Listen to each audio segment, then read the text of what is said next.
최근 곤충을 테마로 한 프로그램들이 큰 인기를 끌고 있는데요. 교과서에서 만날 수 있었던 곤충들을 직접 보고 만지고 느끼는 과정에서 어린이들의 정서 발달은 물론 자연과 생명에 대한 소중함도 배울 수 있기 때문입니다. 처음에는 키우기도 싫고 만져보기도 싫었는데 여기에서 체험 같은 거를 해보니까 곤충들을 막 키워보고 싶었어요. 곤충에 대한 어린이들의 관심 정말 뜨거운데요. 미래의 곤충 박사를 꿈꾸는 승혜, 현서 친구와 함께 곤충에 대해 알아볼까요?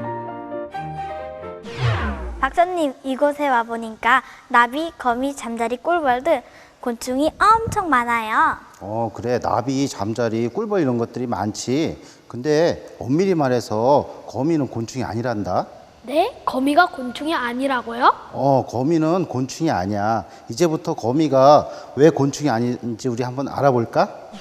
곤충은 몸이 머리와 가슴, 배 이렇게 세 부분으로 나뉘고요. 다리가 3쌍, 6개이고 더듬이가 한 쌍, 2개 있으며 날개가 한 쌍, 2개 또는 2쌍, 4개 있는 것을 말합니다. 또 대부분의 곤충은 알에서 깨어나 유충과 번데기, 성충으로 성장하면서 4단계의 탈바꿈 과정을 거쳐야 하는데요. 곤충 중에 메뚜기 등 일부는 번데기 과정이 없이 불완전 탈바꿈을 하는 것도 있습니다. 우리 주변에서 쉽게 볼 수 있는 곤충으로는 잠자리, 나비, 매미, 개미, 벌, 무당벌레 등이 있습니다. 그러나 거미는 머리와 가슴이 붙어 머리, 가슴, 배 이렇게 두 부분으로 나눌 수 있고 다리를 4쌍 8개 가지고 있다는 점이 곤충과 다른데요. 거미는 곤충과 달리 탈바꿈을 거치지 않고 알에서 깬 어린 거미가 시간이 지나면 어른 거미가 됩니다. 이제 곤충과 거미의 차이를 확실히 알았어요. 박사님, 저는 이렇게 귀여운 곤충들을 직접 키우면서 관찰하고 싶은데요.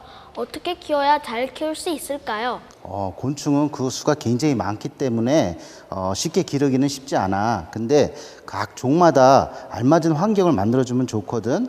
현서가 집에서 기를 수 있는 곤충은 장수풍뎅이를 기르면 좋을 것 같은데 우리 그 방법을 알아볼까? 장수풍뎅이는 애벌레에서부터 성충이 될 때까지 쉽게 키울 수 있어 곤충의 한 사리를 관찰할 수 있는 좋은 교육 자료인데요. 기르는 방법은 애벌레 시기와 성충 시기로 나누어 달라집니다. 먼저 애벌레를 키우는 방법은 유충병에 참나무 톱밥을 발효시킨 발효톱밥을 3분의 2 정도 담은 후 애벌레를 넣고 25도 정도의 그늘진 곳에서 길러야 합니다. 유충병한 발효톱밥에 수분이 너무 많으면 병해충이 발생하기 쉽고 너무 마르면 성장 장애가 일어나기 때문에 분무기로 물을 뿌려가며 습도를 유지해 주세요. 또 애벌레는 발효톱밥을 먹고 살기 때문에 한 달에 한 번씩 발효톱밥을 갈아주고 넣어준 발효톱밥을 3분의 1 정도 먹었을 때도 유충병 안에 톱밥 전체를 교체해 주는 것이 좋습니다. 그리고 번데기 시기가 가까우면 애벌레는 몸의 색깔이 누런색이 되고 몸에 윤기가 적어지며 주름이 생기기 시작하는데요. 번데기가 된 후 2-3주 정도 지나면 성충이 됩니다. 특히 이 시기에 유충병을 옮기거나 흔들면 스트레스를 받아 죽을 수 있으니 각별히 조심해야 합니다. 번데기가 껍질을 벗는 과정을 거치고 성충이 되면 사육통에 옮겨 기르기 시작하는데요. 사육통은 발효톱밥을 10cm 이상 넣어주고요. 먹이와 장수풍뎅이가 놀 수 있는 놀이나무도 넣고 빈 곳에는 낙엽을 깔아줍니다. 장수풍뎅이는 자연 상태에서는 참나무 수액을 먹고 사는데요. 집에서 기를 때는 시중에서 파는 먹이 젤리를 주면 됩니다. 하지만 먹이 젤리를 오래 방치하면 초파리 등이 발생할 수 있으니 2-3일에 한 번씩 교체해 주어야 합니다. 배와 바나나, 복숭아, 자두 등 과일을 먹이로 줘도 좋습니다. 다 자란 암컷과 수컷은 짝짓기를 하고 12일 후에 톱밥에 알을 낳는데요. 이때 알을 분리해 유충병에서 기르면 됩니다. 장수풍뎅이 기르기 별로 어렵지 않네요. 저도 꼭 키워봐야겠어요. 박사님, 저는 예전에 곤충을 키웠었는데요. 곤충이 그만 죽고 말았어요. 얼마나 불쌍하고 보고 싶은지 며칠 울었어요. 저런 우리 승혜가 덜 슬픈 방법이 있었는데 그럴 경우에 덜 슬프고 곤충을 오래 보는 방법이 있거든. 우리 이렇게 한번 해볼까? 죽은 곤충을 표본으로 만들어 보관하면 언제든지 다시 만날 수 있는데요. 자, 그럼 이번엔 곤충 표본 만들기에 도전해 볼까요? 곤충은 죽으면 다리 관절이 쉽게 굳기 때문에 죽은 후 가능하면 빠른 시간 안에 표본을 만드는 것이 좋습니다. 하지만 곧바로 만들 수 없을 때는 몸속 수분이 유지될 수 있도록 밀폐된 용기나 비닐봉투에 담아 냉장고에 냉동실에 보관해야 합니다. 표본 제작에 앞서 굳은 곤충의 몸을 부드럽게 만들어주는 연화 작업이 필요한데요. 연화는 딱정벌레의 경우 몸의 크기에 따라 10분에서 30분 정도 뜨거운 물에 담가두면 되고, 나비와 나방류는 날개가 나온 가슴 부위에 주사기로 뜨거운 물을 주입한 뒤 5분 정도 놔두면 연화 작업이 완성됩니다. 연화 작업을 마친 곤충은 다리를 펴는 전족판 또는 날개를 펼 수 있는 전시판에 놓고 다리와 더듬이, 날개를 곤충핀으로 고정시키는데요.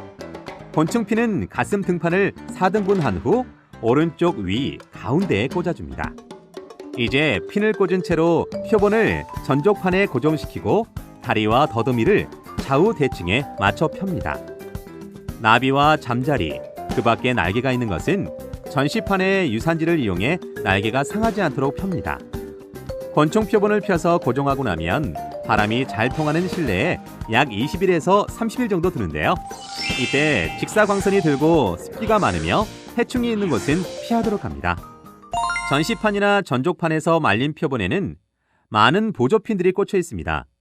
곤충의 몸이 완전히 말라있기 때문에 핀을 뽑을 때 부서지지 않도록 조심해야 합니다.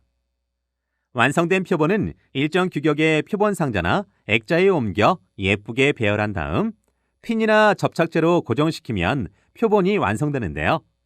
먼저 표본 상자 안에 나프탈렌을 한쪽 구석에 움직이지 않게 넣어주시고요. 표본 상자는 습도가 높지 않고 흔들리지 않는 곳에 보관해야 합니다. 그리고 곤충 이름, 채집 날짜, 장소, 채집자 등을 기록한 곤충의 이름표를 꼭 붙여주세요. 조금만 더 일찍 알았더라면 우리 장수풍뎅이를 오래 볼 수 있었을 텐데 정말 아쉬워요. 우리 승혜가 아쉬운 것 같아서 내가 선물을 준비했단다. 자, 와, 여기 안에 거미가 들어있네요. 죽은 곤충이나 거미를 이용해서 이렇게 예쁜 수집 표본을 만들 수가 있어. 그럼 집에서 거의 영구적으로 볼 수 있단다. 오늘 그 곤충과 거미에 대해서 많이 알아봤는데 앞으로도 우리 승희하고 현서 곤충을 더 많이 아끼고 사랑할 수 있겠지? 네, 박사님 감사합니다.